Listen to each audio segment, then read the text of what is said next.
كنتم خير أمة أخرجت للناس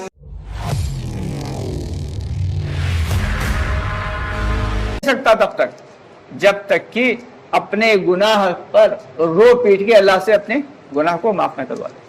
گناہ کیا تو رو پیٹ کے جب تک اپنے گناہ کو معاف نہ کروا لے، اسے چین نہ ملے، تب تک وہ مومن ہو ہی نہیں سکتا. دوستو، ہم سب کو ان تمام باتوں کی فکریں کرنا ہے اور آنے والی نسلوں تک ان باتوں کو پہنچانا ہے کہ ہم لوگ تو اپنے اپنے وقتوں میں اپنی اپنی قبروں میں چلے جائیں گے، لیکن جو آنے والی نسلیں ہیں. ابھی ایک کارگزاری آئی، ہمارا ایک دوست بتانے لگا کہ ایک نوجوان حسنین کے نانا کوئی جو تھی نعت سن رہا تھا، تعریف چل رہی تھی حضور پاک صلی اللہ علیہ وسلم کی، حسنین کے نانا. تو اس نے جو ہے پوچھا لڑکے سے، نوجوان سے، بھائی یہ حسنین کون ہے، جانتے ہو؟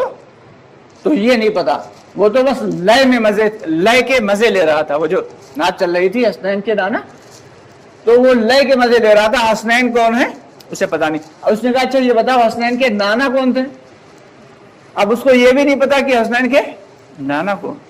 اب جو شخص یہ نہ جانے کہ حضرت حسن حسین رضی اللہ تعالیٰ عنہ کو حسنین کہتے ہیں، اور حضرت حسن حسین رضی اللہ عنہ کے نانا حضرت محمد مصطفیٰ صلی اللہ علیہ وسلم جو آقائے نامدار ہیں، جو تاجدار مدینہ ہیں، جو امام الانبیاء ہیں، جو ہم سب کے اللہ کے بعد جن کا جو ہے مرتبہ ہے، ان کے بارے میں نہ جانے تو یہ آگے نسلوں کا کیا ہوگا؟ دوستو، ہم سب کو بہت ہی فکر مند ہونے کی ضرورت ہے، بہت ہی ڈرنے کی ضرورت ہے. یہ جو آنے والی نسلیں ہیں ان کی زندگیوں میں دین. دوستو، آگے بڑھنے سے پہلے ہمارے چینل کو سبسکرائب ضرور کر لیں اور ہماری ویڈیوز کو زیادہ سے زیادہ لوگوں تک شیئر کریں. والی نسلیں ہیں ان کی زندگیوں میں دین کیسے آئے گا؟ تو دین تو تبھی آئے گا جب ہماری زندگی میں دین ہوگا اور ہم اس کی اپنے آنے والے جو ہے ہماری اپنی اولادوں کو، اپنے گھر والوں کو اس کی باقاعدہ تعلیم دے رہے ہوں. ان کو باقاعدہ تعلیم دینا ہے. اگر ایسا نہیں کریں گے تو پھر لوگ جو ہے دھیرے دھیرے کر کے جو ہے دین کو بھولتے چلے جائیں گے. حدیث میں آتا ہے کہ دھیرے دھیرے دین کے نقوش مٹتے چلے جائیں گے، یہاں تک کہ ایک وقت ایسا آئے گا کہ جو بہت پرانے بوڑھے باڑے ہوں گے، بالکل بوڑھی عورت ایک کہے گی کہ ہم نے اپنے بڑوں سے یہ سنا تھا ایک کلمہ لا الہ الا اللہ.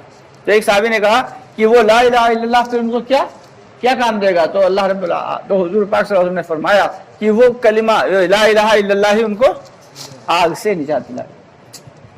تو اس لیے ہم سب کی ذمہ داری ہے کہ ابھی وہ وقت نہیں آیا، ابھی امت کے اندر ابھی جو ہے تڑپ باقی ہے.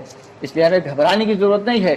ہمیں اپنے آپ کو آگے کرنے کی ضرورت ہے، اپنے آپ کو پیش کرنے کی ضرورت ہے، اپنے آپ کو قربانی پہ ڈالنے کی ضرورت ہے.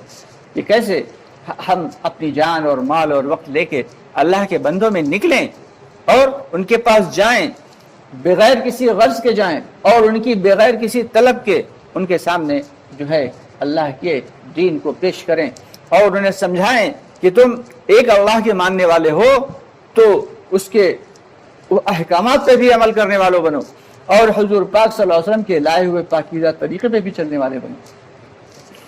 اگر ایسا دوستو نہیں کریں گے تو ایک دن ایسا آئے گا کہ انسان دو حالات سے خالی نہیں رہتا، یا تو وہ داعی ہوگا یا مدعو ہو جائے گا. یعنی یا تو وہ دعوت دینے والا بنے گا یا پھر دعوت قبول کرنے والا بنے گا. تو اس لیے ہم سب کی ذمہ داری یہ ہے کہ ہم دعوت دینے والے بنیں، دوسروں کو دعوت دینے والے بنیں. نمرود جیسے متکبر بادشاہ، اس کی کتنی بڑی سلطنت تھی، غور بھی نہیں کر سکتے ہم لوگ. بہت بڑی سلطنت تھی اور اس کا عجیب و غریب معاملہ تھا. وہ تو ڈائریکٹ اللہ سے جنگ کرنے کے بے اتارو تھا. ایسے بڑے بڑے متکبر لوگ گزرے ہیں. اللہ نے انہیں طاقت دی تو وہ طاقت کے نشے میں اتنا زیادہ چور ہوئے کہ وہ ڈائریکٹ اپنے آپ کو، فرعون کے بارے میں آتا ہے کہتا تھا انا ربکم الاعلی، سب سے بڑا رب میں ہوں. لیکن اللہ نے اس کا کیا حشر کیا؟ آج بھی میوزیم میں اس کا جسم رکھا ہوا ہے. اللہ نے اپنی قدرت دکھائی کہ اس کا جسم رکھا ہوا آج بھی عذاب سے گزر رہا ہے، کہ اس کا گوشت بڑھتا رہتا ہے، اور اس کے بڑھتے ہوئے گوشت کو جو ہے کم کرنے کے لیے 2-3 سال کے بعد اس کے اوپر چوہے چھوڑے جاتے ہیں جو اس کے گوشت کو نوچ سے کم کر دیتے ہیں۔ یعنی مر چکا ہے لیکن پھر بھی اس کا گوشت بڑھ رہا ہے۔ اللہ تعالیٰ نے دنیا میں ہی دکھا دیا کہ دیکھو انا ربکم الاعلی، اگر یہ اپنے آپ کو رب کہتا تھا، دیکھ لو اس کا۔ دوستو بڑا ہی عجیب معاملہ ہے۔ ایسے ہی نمرود کا معاملہ تھا، بہت بڑا بادشاہ، اس نے کہا کہ تم ایمان کیوں نہیں قبول کرتے، تم اللہ رب العالمین کو اپنا رب کیوں نہیں مان لیتے؟ تو اس نے صاف انکار کیا، پھر دوبارہ آئے، پھر انکار کر دیا، پھر تبارہ بھیجا۔ اللہ رب العالمین کتنے رحیم، یعنی وہ اپنے آپ کو رب کہہ رہا ہو، اللہ اس کے پاس بار بار دعوت بھیج رہے ہیں، قبول کر لو، اللہ کی بڑائی کو تسلیم کر لو، لیکن اس نے منع کر دیا تیسری بار بھی۔ تو نے کہا کہ بھائی ایسا ہے، پھر تم اللہ سے جنگ کرنے کے لیے تیار ہو جاؤ۔ اور وہ بھی ایسا مٹھوس تھا، اتنا بڑا مغرور تھا، اس نے کہا ٹھیک ہے ہم تیار ہیں اپنے، نعوذ باللہ، اس نے کہا بھیجنا اپنے اللہ کو اپنی فوج لے کے۔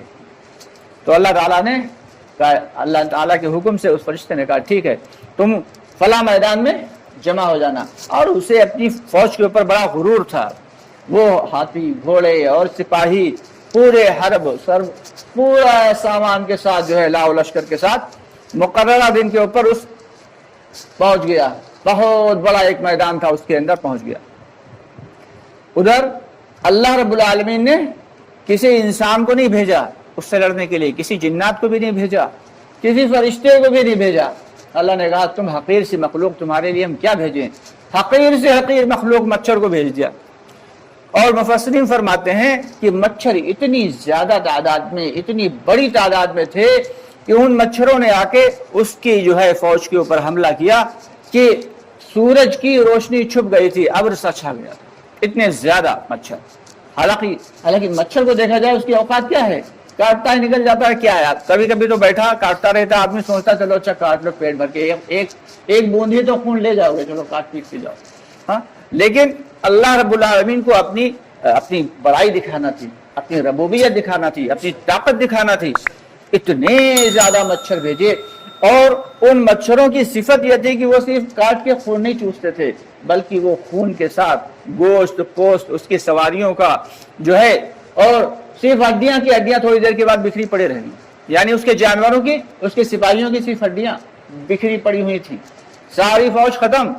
کیا مچھر بھی گوشت کھاتا ہے؟ لیکن اللہ نے دکھایا کہ دیکھو ہم سے اگر ٹکراؤ گے تو ہماری قدرت کے آگے کسی کی چلتی نہیں ہے۔ اللہ نے اپنی قدرت کو دکھایا، یہاں تک کہ ایک لنگڑا مچھر تھا، اسے کچھ نہیں ملا تو وہ سیدھا گیا اور نمرود کی ناک میں گھسا، ناک سے ہوتا ہوا سیدھا دماغ پہ پہنچا۔